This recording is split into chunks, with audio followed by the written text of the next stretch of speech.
On the third floor of our old house, built by my stonemason grandfather, the corridor always smelled of dank timber and the frilly petals of ylang-ylang with which Mom filled clay vases. The night air was chest-tight, viscous. The generator in the yard droned a bass note, like a swarm of distant bees. I, Rena Aonkuo, 24 years old, the last one still awake, watched a salt lamp smolder on the bedside table, splashing orange blots across the ceiling. I had already dozed off on top of a clinical psychology textbook when I heard a faint click. At first I thought the generator switch had snapped off, a familiar sound in the hot season. But the click was echoed by a long, painfully taut creak of a door, as though someone were hesitating, embarrassed to cross the threshold. Guess Cam forgot to knock again, I sighed, picturing my sleepy kid brother. Dad?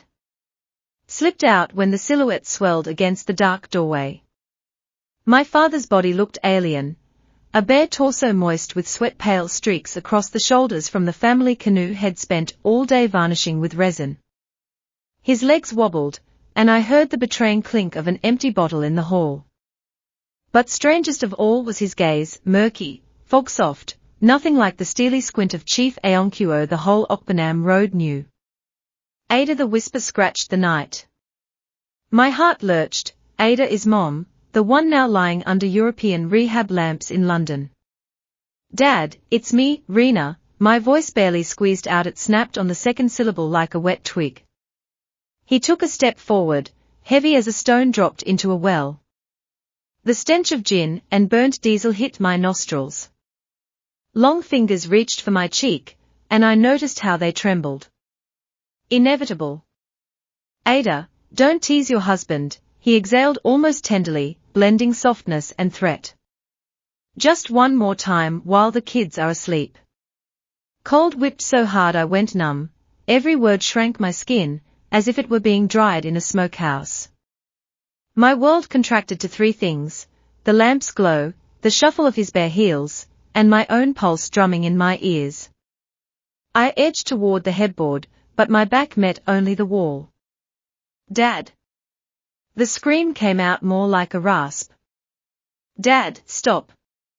As if jolted by electricity, Dad's brown eyes, usually deep, suddenly focused. Recognition flashed, then horror. He half-stepped back, tripped on the rug and, without looking around, bolted into the corridor. The door slammed, a cracking blast of wood and metal. I collapsed onto the mattress, knees jelly. Tears rolled on their own, a mix of rage, panic, and unfathomable pity for him and me at once. Hands shot to the lock, click, and the world shrank to the four walls of my childhood bedroom. Through trembling blinds the yard light pulsed like a beacon in a private storm. That night I did not sleep. That night the word family cracked like a parched clay plate, and from under the shards seeped something no longer fit for the dinner table. In the morning I would learn to squeeze out a smile over coffee, father, to hide his eyes behind a newspaper. But for now the generator's hum had died, the house heard only the roof's ticks from the temperature drop, and every sound reminded me of that first door creak. I did not yet know this was only the beginning of a spreading fracture, and that silence would become my first, heaviest accomplice. Osaka-san, that's what Mom called the pale disc that got stuck in the mango leaves each morning, had barely rubbed through the dusty panes when I finally unlocked my door. The clock read 6:43, yet the house breathed a sleepy, almost conspiratorial, quiet. Father's slippers stood by the kitchen, toes outward, as if placed by a man certain of his right to order. The smell of freshly ground Robusta blended with a sharp stream of disinfectant. Housekeeper Amara had already wiped the tiles, sealing any traces of the night. Everything looked so prim that for a second I wondered, maybe I'd dreamt it. But my hand touched the cheek, there, where Dad's fingers had trembled hours ago. Skin remembered. I found him in the living room, a crisp starched shirt, top buttons undone, the Vanguard spread open to the business page. A glass of water instead of his usual morning gin, he seemed to be rehearsing sanity. Good morning, Dad, my voice broke quieter than I meant. He looked up, and recognition flash-shocked his pupils, the same that had stopped him last night. But at once their surface iced over with politeness. "Morning, Rena. Did you sleep well?" "Slept well." The words swelled like an abscess under my tongue. I poured coffee, my body's movements strangely mechanical, and leaned on the counter.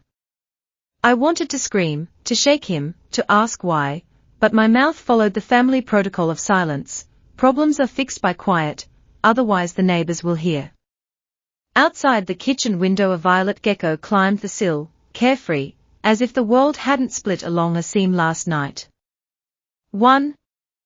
Denial instead of contrition. Oh, father finds it easier to act all as usual than to admit his fall. Oh, I find it easier to play along than to inhale air filled with shame. 2. Common ground, the time left until mom's return. Oh, in Nigeria families often survive crisis with a call to Auntie Sonia, the senior relative, who sorts things out. Oh, I knew, if clan elders intervened now, no truth would remain. 3. Primary displacement of guilt. Oh, brain looks for a loophole. Maybe I slept in mom's nightdress, and provoked him. Oh, that toxic thought sticks faster than facts. When Amara set a bowl of hot moin moin on the table, Dad spoke about trivia, diesel prices, prospects of a new Lagos deal. He pronounced numbers like incantations, hoping arithmetic would erase the night. "Dad," I finally cut in, spoon rattling on ceramics, "we need to talk." The patriarchal gaze softened for a split second, enough for me to see fear inside, predatory, angular. He folded the newspaper into strips as if to plug a hole in space and whispered, "Rena, your mother will be back soon. Let's not create waves. We're both tired." "Agreed." "Tired." The word stank of mold.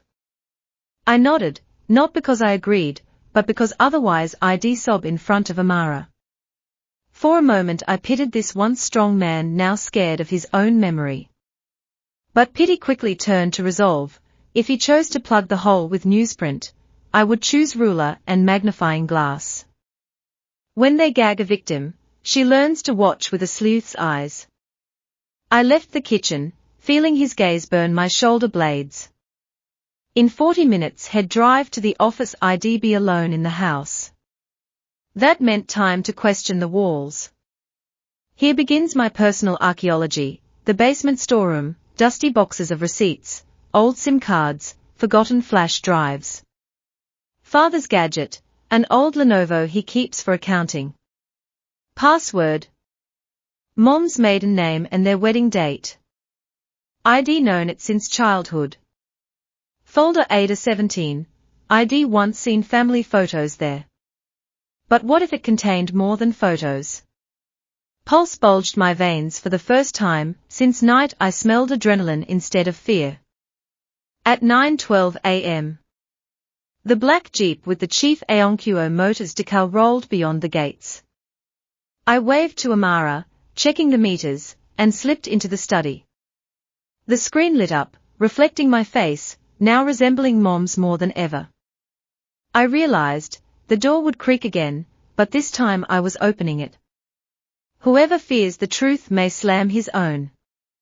I typed the password. Outside the noon harmattan dozed in thick heat, yard boys hosed red dust, crickets shrilled crazily.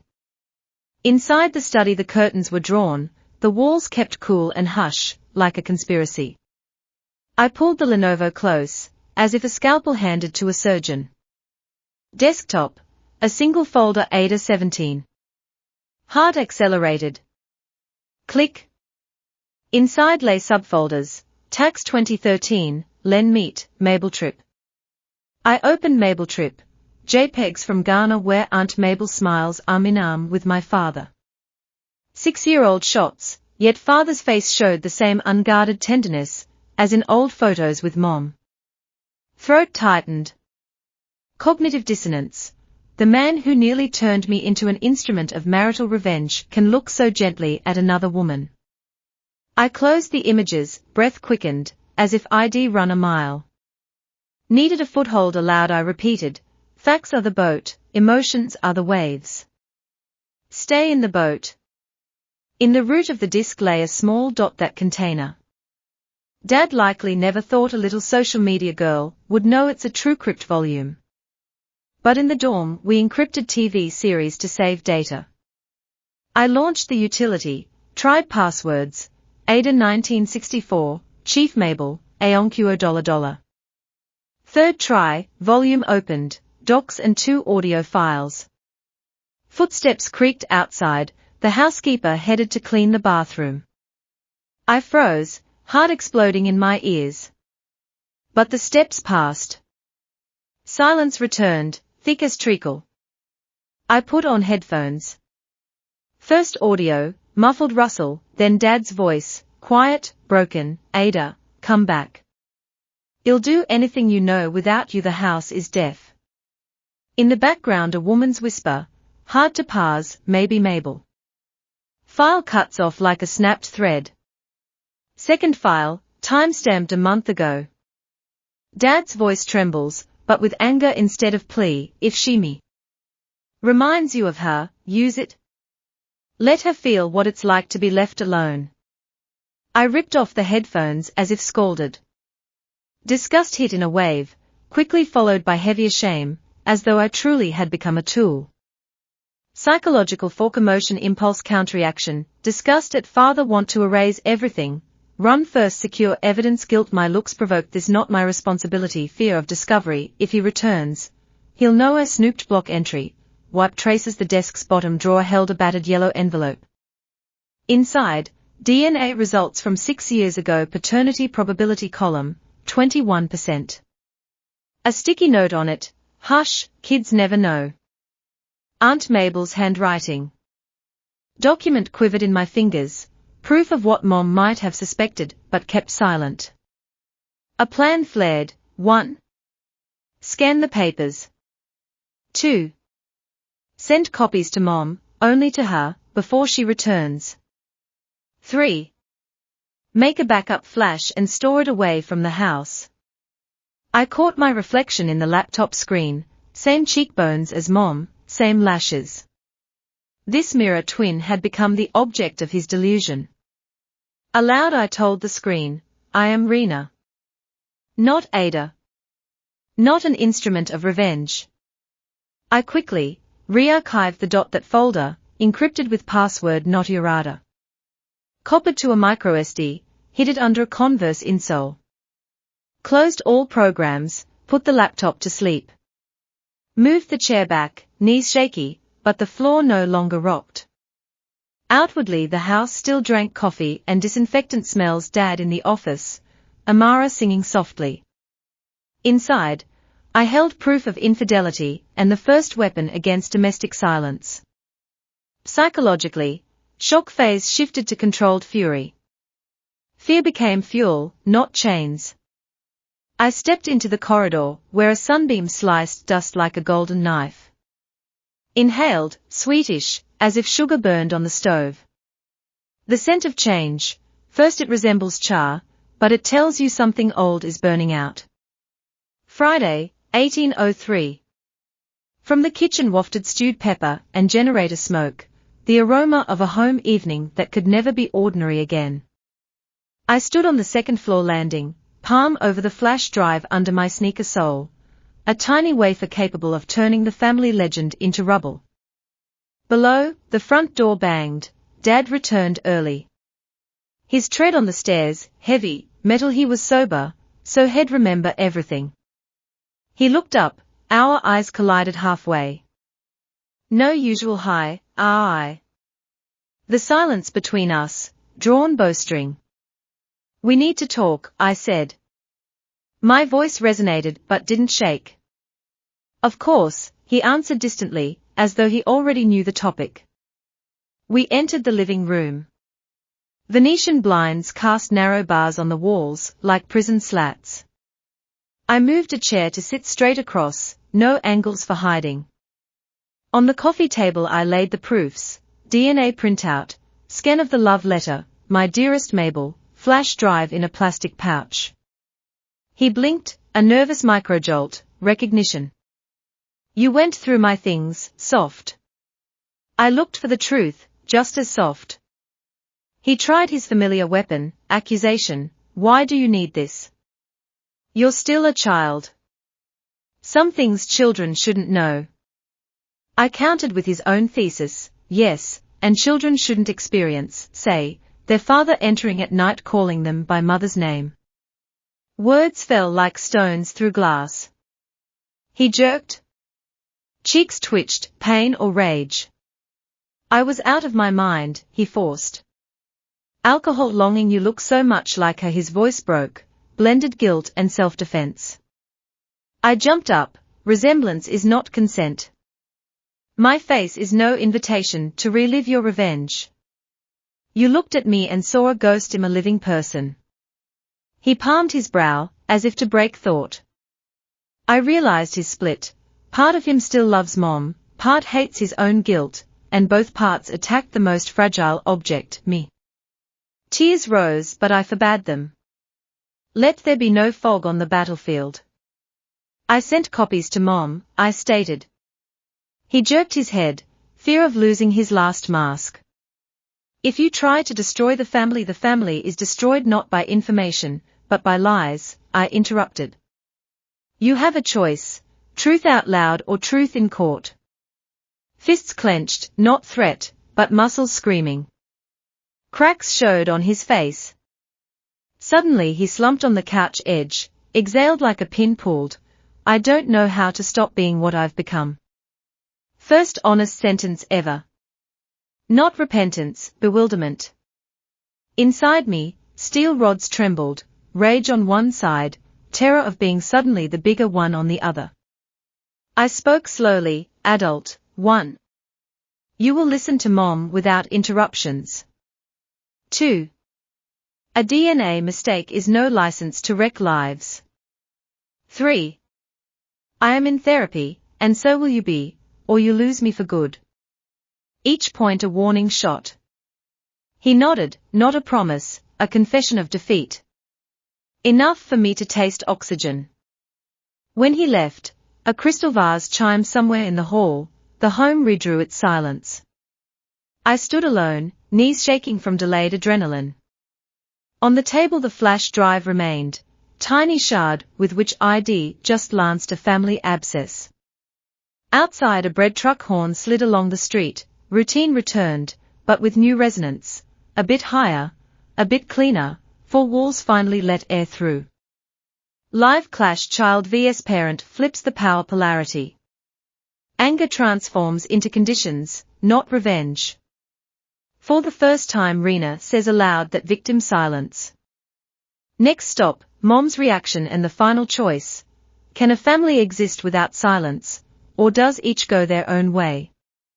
Saturday, 7:24. The sun not up yet, phone screen flashes +44.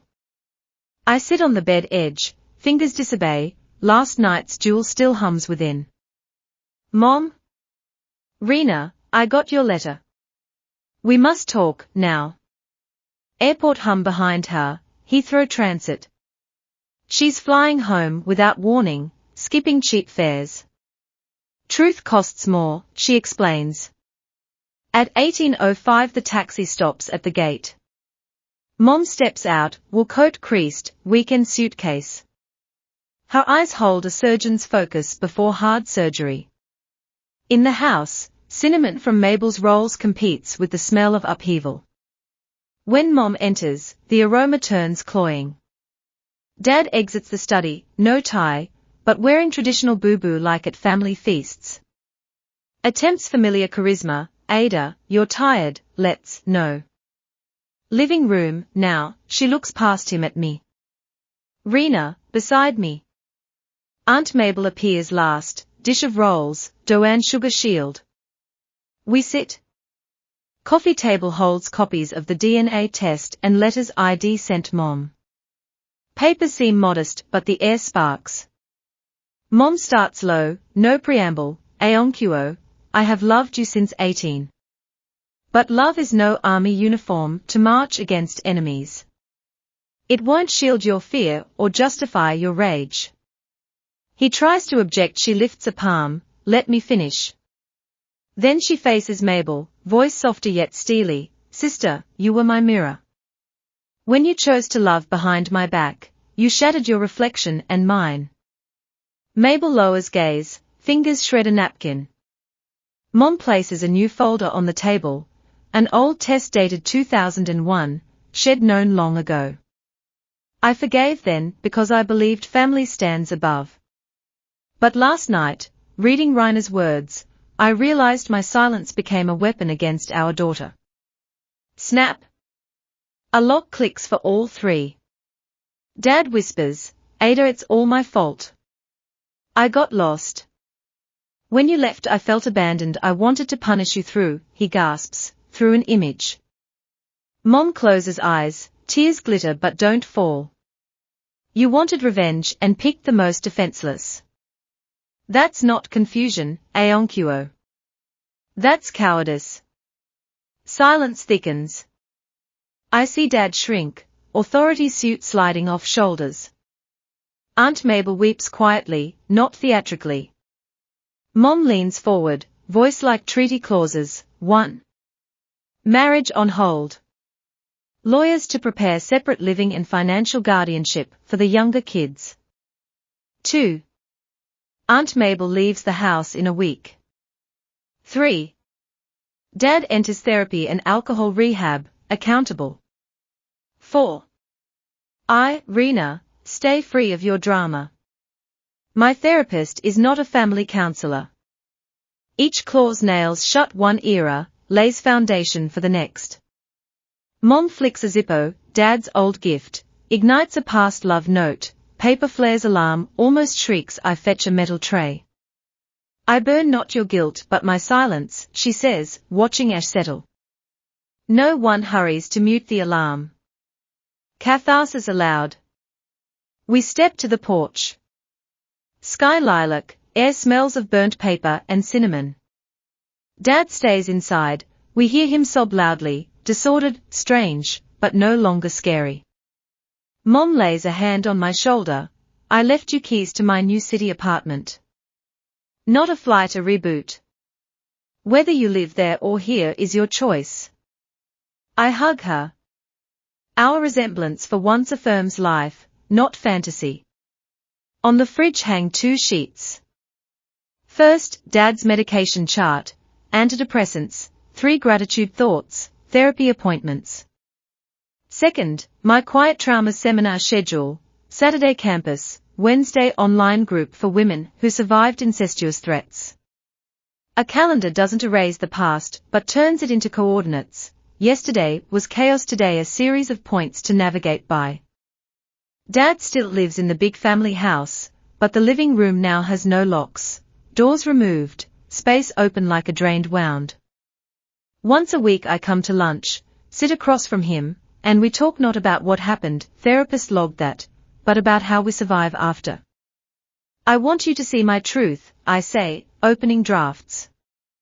I'm learning to see, he answers, hands on knees as if afraid of accidental hug. Shame still flickers in his eyes, yet through it seeps remorse. Mom's windows face the river. She bought 2 bubble chairs, clear acrylic hung from the ceiling. We spin like planets, laugh when tears threaten. Her rule, 1 honest sentence each evening. Today I'm angry at my own naivety, she admits. Today I'm proud I could say incestuous threat aloud to strangers, I reply. Aunt Mabel moved to another state. An apology letter arrived, but Mom left it unopened. Some doors better stay shut while pain still screams. My channel grows. DMS Poor Confessions. I was 10. I heard a door creak too. I fear telling my husband his brother touched our daughter. I give not therapy advice, I'm no psychologist, but coordinates, hotlines, pro bono lawyers, support groups. Each reply a domino bone now falling toward help, not silent spirals. On the night's anniversary, the 3 of us meet in the backyard.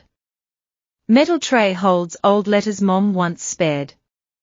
We coat them with coarse salt, symbolically canning the evil. I set a corner, a light flame gulps the paper, smoke lifts the past's heavy stench. It's not forgiveness, I say when embers fade. It's closing the loop. Nothing left to hide. Dad whispers thanks. Mom's hand touches my shoulder for the first time in months. Our three shadows merge on the fence. A heartbeat of what family might have been had truth spoken earlier. In therapy I draw a map. Old house marked X, new apartment a heart, university a light bulb, beyond a broad line labeled unknown yet. Therapist smiles, unknown is the best place for a voice that's no longer echo. I step outside. Wind smells of dust, yet freedom. The door creak now lives only in memory, and each time it sounds in dreams I ask, what do you want me to hear? The dream dissolves, leaving silence, not suffocating, but letting lungs fill. If you read these lines and feel a familiar creak in memory, know, a door can be not just shut, it can be pushed outward and walked through. This is the end of my story, and perhaps the beginning of yours.